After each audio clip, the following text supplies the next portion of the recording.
हंसता है, तुम पंजाब में करते हो हालेलुया, हम लोग करते राधे राधे, हम लोग करते राम राम, हम लोग करते सत श्री अकाल, वो कहते हैं हालेलुया। भैया हालेलुया क्या होता है? भैया बता रहा हूँ, करना मत, ऐसे करते हैं, वो बंदा करता है हालेलुया। क्या होते? रास्ते में हमारी गाड़ी के पीछे 2-3 बाइक वाले लगातार चल रहे थे, जो फरीदाबाद से नू और मेवात तक थे। हमें शक तो हो रहा था कि शायद हमारा पीछा करा जा रहा है। Praise the lord. Dayakar evangelism ఇండియాకి మరొకసారి స్వాగతము. ఫ్రెండ్స్, ఇందాక ఒక పిచ్చోడు నోటికొచ్చింది వాగుతున్నాడు. మనకందరికీ తెలుసు వాడు మాట్లాడే మాట హల్లెలూయా అనే పదానికి. పాస్టర్స్ని ఎలా అయితే ఇన్సల్ట్ చేస్తున్నారో, వాళ్ళు చేసే ప్రార్థనను ఎలా అయితే ఇన్సల్ట్ చేస్తున్నారో అనేది మనం చూసాము. అయితే నేను ఇంకొక వీడియో చూపెట్టబోతున్నాను. ఒక స్త్రీ, తాను ఒకప్పుడు బజరంగ్ బలి సేవకురాలు, తను గంగా స్నానం కూడా చేసింది. అయితే ఆ స్త్రీ ఏం మాట్లాడిందో ఒక్కసారి మనము ఈ వీడియోలో విందాము. बहुत दुख में था, बहुत दुखी था, गंगा नहा लिए, भक्तिनी बन गए, ताइयो छुटकारा नहीं। हम बजरंग बली के पूजे हैं, ताइयो नहीं छुटकारा हुआ। अब कोई बाबू भैया बता दिए कि चलो प्रभु परमेश्वर में, तब परमेश्वर में आ गए हम, तब हम उनको खाली प्रार्थना करते हैं, उसी में प्रभु हमको छुटकारा दे दिए.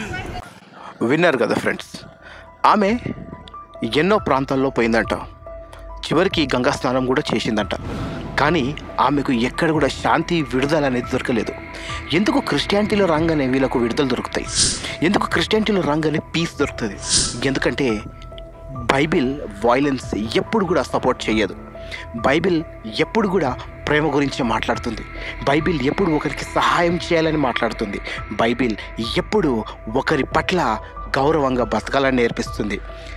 మనము బైబిల్ ఈరోజు నేర్చుకుంటున్నాము అని అంటే, మన పైన ఎన్ని హింసలు జరిగినా, ఎన్ని దాడులు జరిగినా ఆనందంగా సహిస్తున్నామంటే దానికి కారణము దేవుని ప్రేమ.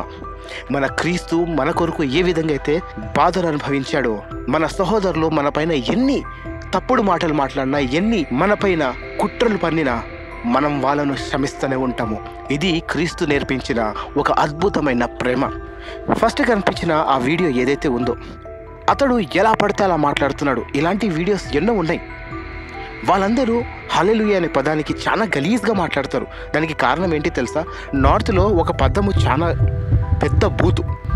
నార్త్, మీరు ఒకవేళ కనుక నార్త్ వెళ్తే పంజాబ్, హర్యానా, ఢిల్లీ, జమ్మూ కాశ్మీర్, ఉత్తరాఖండ్ ఇలాంటి ప్రాంతంలో హల్లెలూయా ఈ హా లే అని తీసేసి లూయా అనే పదం ఏదైతే ఉంటుందో, ఇవి చాలా తప్పుడు వేలో తీసుకుపోతారు. ఎందుకంటే అది అక్కడ ఒక బూతులాగా భావిస్తారు.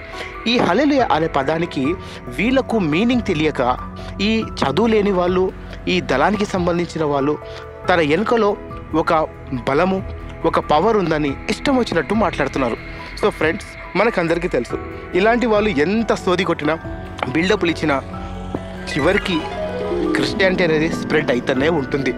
సో ఒకవేళ ఫ్రెండ్స్ మీకు ఈ వీడియో నచ్చినట్లయితే దయచేసి ఈ వీడియోని వీలైనంత వరకు మీరు షేర్ చేయండి.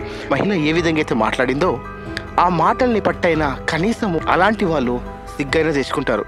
God bless you all. Have a great day.